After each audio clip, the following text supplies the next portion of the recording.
Bueno, yo he realizado una tesis que trata sobre el discurso de odio y el discurso ofensivo de los partidos europeos de la derecha radical. Es importante tratar toda esta cuestión ya que empezaron a surgir inmediatamente después de la crisis de los refugiados un resurgimiento de estos partidos de extrema derecha. No significa que antes no existieran, sino que amplificaron sus canales de comunicación y pues, bueno, fueron ganando diversas elecciones a nivel europeo, ¿no? Ante toda esa problemática, claro, es conveniente preguntarse, bueno, por supuesto existe la libertad de expresión, por supuesto estos partidos tienen derecho a realizar sus propuestas políticas, sobre todo en materia de migración y minorías, pero ¿qué dice el Consejo de Europa? ¿Qué dice Europa sobre los límites que existen en la libertad de expresión? Existen esos límites, sabemos cuáles se tratan. Entonces, en ese contexto, yo realizo mi tesis. ¿Qué hago en esta tesis? Pues en primer lugar empiezo a coger 10 partidos de la derecha radical que tuvieron éxito electoral entre el 2017 y el 2020.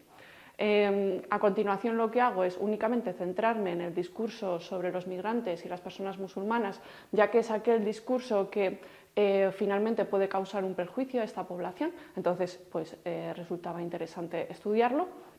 Y con todo esto pues tengo un primer contexto, ¿no?, de qué tratan estos partidos políticos. A continuación lo que hago es recopilar las recomendaciones éticas y en materia jurídica del Consejo de Europa sobre libertad de expresión, derechos de las minorías, etc. Concretamente me centro en las recomendaciones y resoluciones jurídicas del Tribunal Europeo de Derechos Humanos.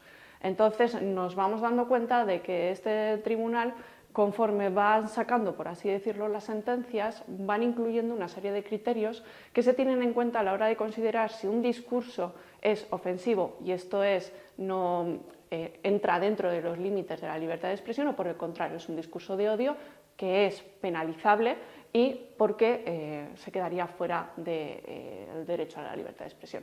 Algunos de esos criterios que aparecen en mi tesis son, por ejemplo, el tratamiento de menores de edad, también que hayan llamadas de incitación al odio, a la violencia, generalizaciones criminalizadoras de determinados colectivos, esto es decir, todos los migrantes son de tal forma, y son criterios que son acumulativos. ¿Qué significa esto? Que porque exista una determinada expresión en un momento de campaña electoral que denigre o que utilice un lenguaje vejatorio, no siempre va a significar que sea discurso de odio.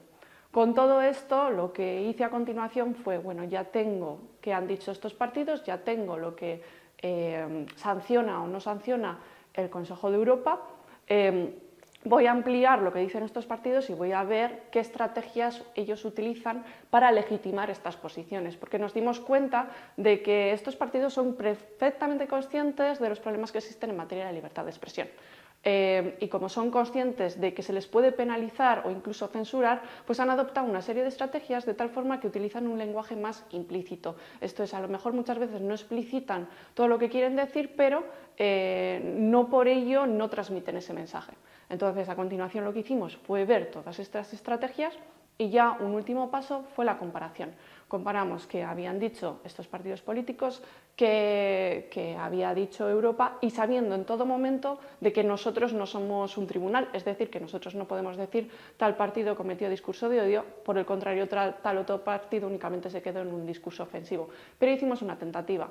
¿Por qué de todo este estudio? Porque nos parece muy interesante que la ciudadanía conozca cuáles son los límites de la libertad de expresión, porque muchas veces hablamos de discurso de odio sin saber muy bien a qué nos estamos refiriendo, y bueno, pues también un poco para mostrar si determinados casos se llevasen al Tribunal Europeo de Derechos Humanos, qué posibilidades existiesen de que sean considerados o no discurso de odio. Finalmente, lo que pretendemos con todo esto es un poco la autorregulación conductual, es decir, que el ciudadano sea consciente de que existen estos límites, qué límites son, y que esto también sea una herramienta que podamos utilizar a nivel político y social.